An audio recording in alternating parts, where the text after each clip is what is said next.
Hello, government students. Today we are doing notes 5.4, our last set of notes for government. Your essential question: what is the importance of the Electoral College? What do these two people here have in common? They both won the popular vote in their elections, but did not go on to become the president. This has actually happened 5 times in US history, starting way back in 1824 with Andrew Jackson. He won the majority of the popular vote, but did not go on to become the president. The same thing would happen in 1876 with President Hayes, 1888 with President Harrison, and then in more modern times in the last 20 years, this has happened in 2000 and 2016. So we had George W. Bush in the year 2000. He was able to win the presidency even though he did not win the majority of the popular vote. This election was actually decided by Florida. And Florida, it was down to 500 votes that George W. Bush was able to defeat Al Gore by. So there was controversy over these ballots, and it went up to the Supreme Court, and the Supreme Court actually decided that they were not going to do a recount. So the Supreme Court really decided this election in 2000. And in 2016, more modern times that you might all remember, just 4 years ago, Hillary Clinton won the popular vote in the United States, but she lost the presidential election to Donald Trump.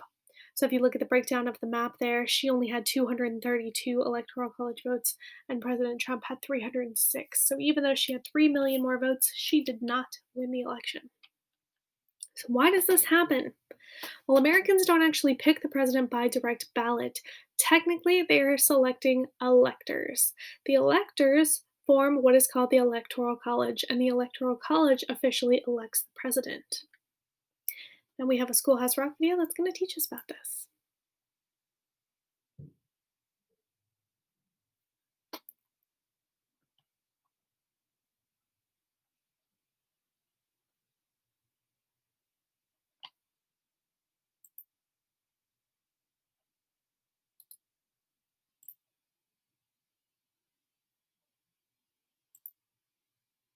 A theme. No classes, no professors, no tuition. Yet we're the goal of every politician. Cause everyone who graduates becomes a president. I'm gonna send your vote to college when you vote for president. And if you'll let me share some knowledge, you'll understand this big event. The folks who wrote our Constitution had the idea for this plan, and it's been used in our election since our government began. When you pull down on my levers for the person of your choice, you're also choosing state electors who will have the final voice. They're called the Electoral College, and they'll need to stipulate who the voters have selected to be the winner in each state. Now, the number of electors that your state is going to get is based on total population. That's the formula that's set.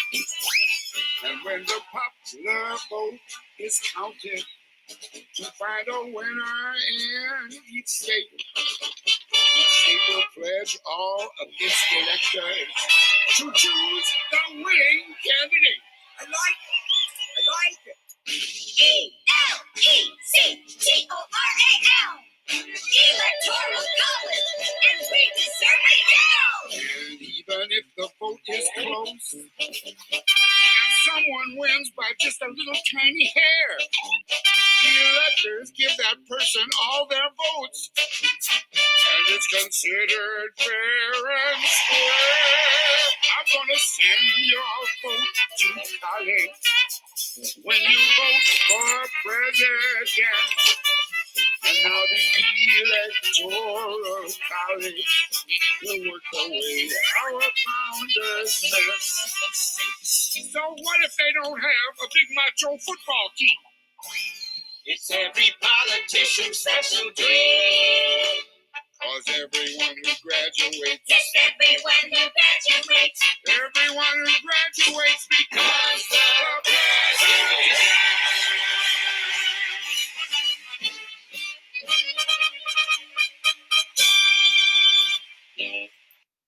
Great, thanks, Schoolhouse Rock. So, the Electoral College was created by our founding fathers. It was established by Article 2, Section 1 of the Constitution. Article 2, Section 1 says electors will determine the president and vice president. So they originally created this electoral college because they believed that the average people were not knowledgeable enough to select a president. Remember, this was before we had public schools. Not everyone was getting informed about their constitution, how to vote, civic engagement, all of those things. They were not learning. So this was a check that gave the states a voice in choosing the president and was objective to maintain a regional balance. Remember, the states in the South also had slavery at the time, so they wanted to make sure that they would be equally represented by using enslaved people to determine their electoral college votes. So it was a very unjust system for anyone who was enslaved in the United States during that time. So the founding fathers saw the electoral college as a mechanism as protecting the United States against mob politics. But since we have universal suffrage now, this has no longer been really as much of an issue. So the Electoral College has 538 total votes. This 538 number comes from the 100 senators we have, the 435 representatives for the 50 states, and then 3 Electoral College votes for Washington, D.C. Remember, the 23rd Amendment gave Washington, D.C. the right to vote for president. So, to win the election, a candidate must get a majority of the 538 Electoral College votes, which means they need 270 to win. So, on election night, while we're watching the coverage around the United States, that's the number you have to keep in mind, 270 to win. So, imagine you're running for president of the United States and you have limited money and you can only focus on a few states. Where would you really want to focus your campaign?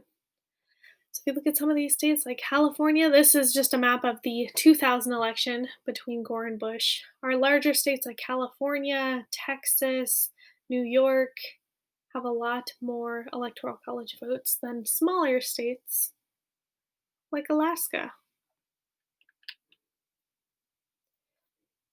So how many electors do we have? Each state is allocated a number of electors.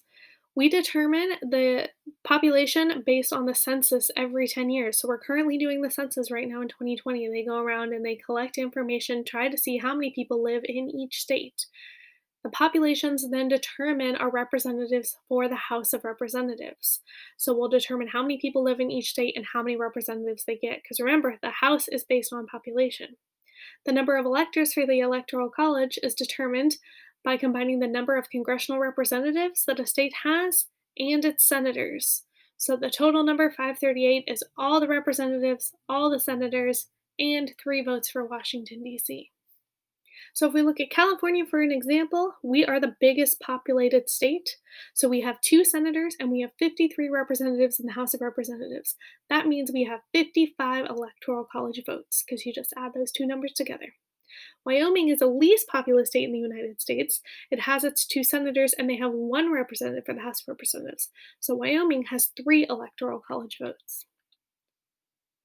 Electors are appointed by state legislatures, so right here in Sacramento, they get to choose who the electors are for our electoral college. Electors are generally party loyal members, so they're people who are loyal to their political party. Okay, so this is just a little recap.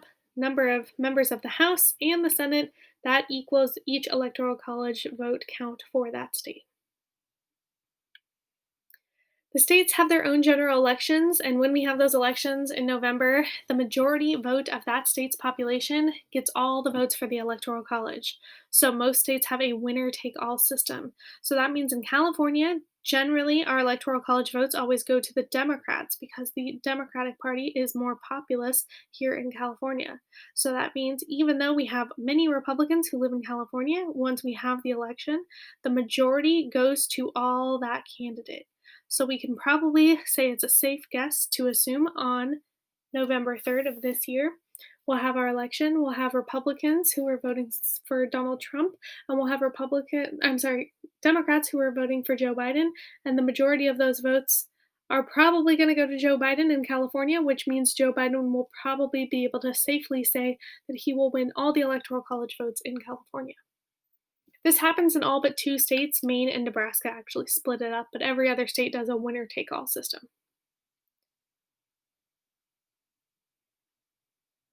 And then in December is when the Electoral College actually meets. So we have the election in November, and then in December, the electors go to their state capitals. So in California, they'll go right here to Sacramento, and they'll cast their votes to send to Congress. There are advantages and disadvantages of this system. So, advantages of the Electoral College: candidates need to focus on all the regions of the nation. They can't just focus on the big states; they have to focus on everybody. This usually produces a clear winner on election night. We can determine on election night generally who the president is going to be. It preserves the two-party system, and it protects minorities. But some of the disadvantages, on the other hand, it can be confusing. A lot of people don't understand why we have the Electoral College. A person with the most votes may not win. So, like we said at the beginning of these notes, we've had 5 times in US history where the winner did not have the biggest population of votes. It encourages low voter turnout. People think that their votes don't matter. What's the point? The Electoral College chooses anyway. The person with the most popular votes, again, may not win, and this diminishes kind of third-party influences, so third parties, minority parties, Green Party, Libertarian Party, things like that, they don't really get to participate as much in the Electoral College system. And then a lot of people complain about the math of Electoral College. So, California, like we said, is the most populated state, and Wyoming is the least populated state. So, if we look at comparing the Electoral College math of California to Wyoming, we do have 55 votes, and Wyoming only has 3. But if we look at the population, that means one elector is over 700,000 people that they represent in California, whereas one elector in Wyoming only represents about 200,000 people. So, it's not very fair to the larger states. So if a person gets 50.1% of the popular vote, they get 100% of the electoral votes in that state. So it can cause a lower voter turnout. So, like in California, we generally vote for Democrats. That may discourage Republicans in California from going out and voting because they probably won't get that 50.1%. And so all the electoral college votes will go to the Democrat who's running for office. So many people feel that their vote doesn't matter and they choose not to vote at all. It also discourages the minority parties, the minor parties, because they can't get the same sort of financial and political support as the 2 main political parties can.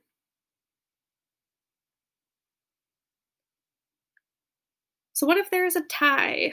If no presidential candidate gets this 270 electoral college votes, the House of Representatives then has to make a vote to determine who the winner is. Okay, so this happened in that 1837 election. In 1800 and 1824. And then if no vice presidential candidate receives enough votes in the House, then the Senate would have to take a vote to see who the winner is, and that's what happened in 1837. So this doesn't happen very often. Usually we have a determination on election night with the Electoral College. Usually we don't have a tie. But it does happen and it can happen. Okay, so then we send it to Congress to decide. So electors don't actually have to vote as they are instructed to do. Okay, so sometimes they have refused to vote for their party's nominee. Electors are under no constitutional or federal law to vote according to the results of their state. Sometimes they do anyway. Some states have created laws for faithless electors, what they call these people who vote against what they're supposed to. They can fine them or they can be disqualified from casting a vote in the future. So, in summary, what voters are actually choosing on election night is the electors who represent their political party instead of the candidate. Okay, so they're voting for electors to choose that candidate when the Electoral College goes and votes in December.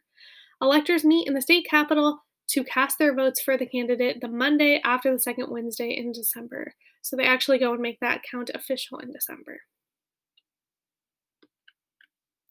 And this is just one video again that's going to summarize everything that we've learned about 5 minutes about the Electoral College.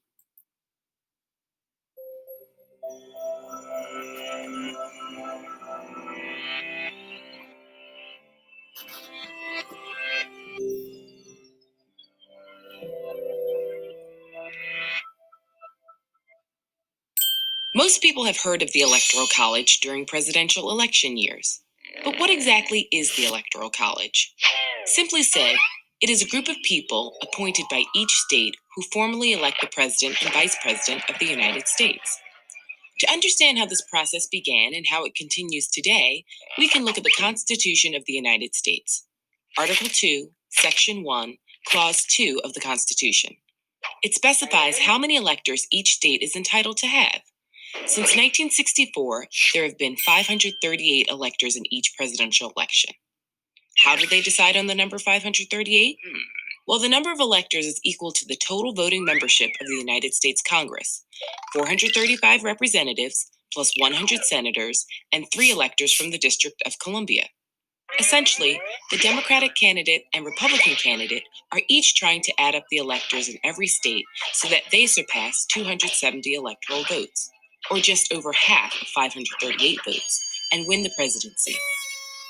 So how do states even get electoral votes? Each state receives a particular number of electors based on population size. The census is conducted every 10 years, so every time the census happens, states might gain or lose a few electoral votes. Let's say you're a voter in California, a state with 55 electoral votes. If your candidate wins in California, they get all 55 of the state's electoral votes. If your candidate loses, they get none. This is why many presidential candidates want to win states like Texas, Florida, and New York.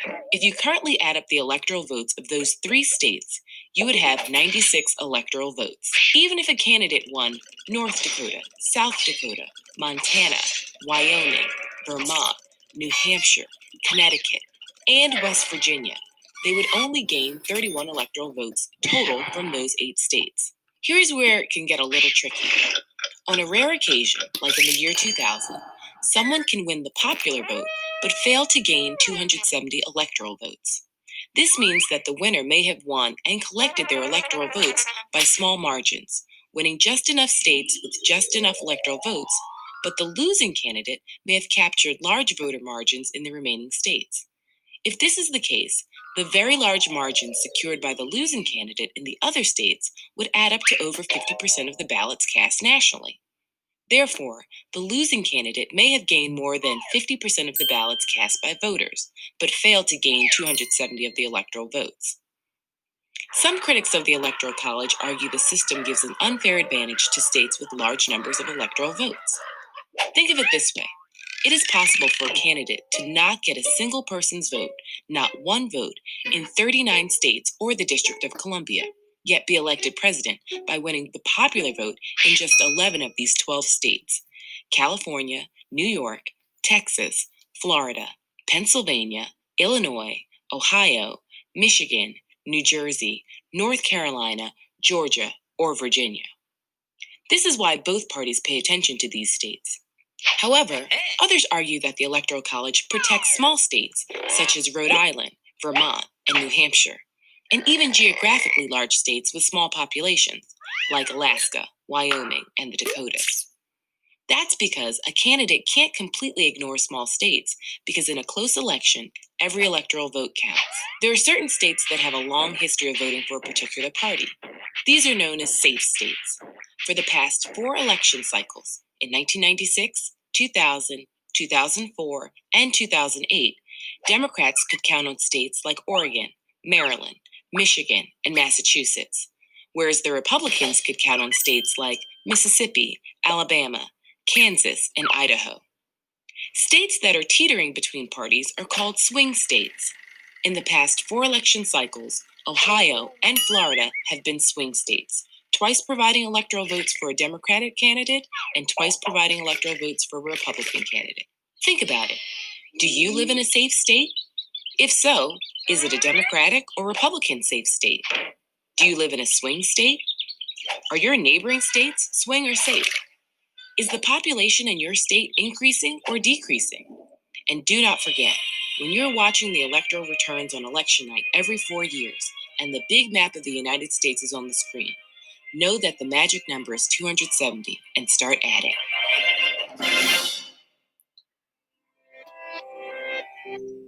All right, everyone, that's the end of your notes for today. So go ahead and write a summary of what you learned about the Electoral College.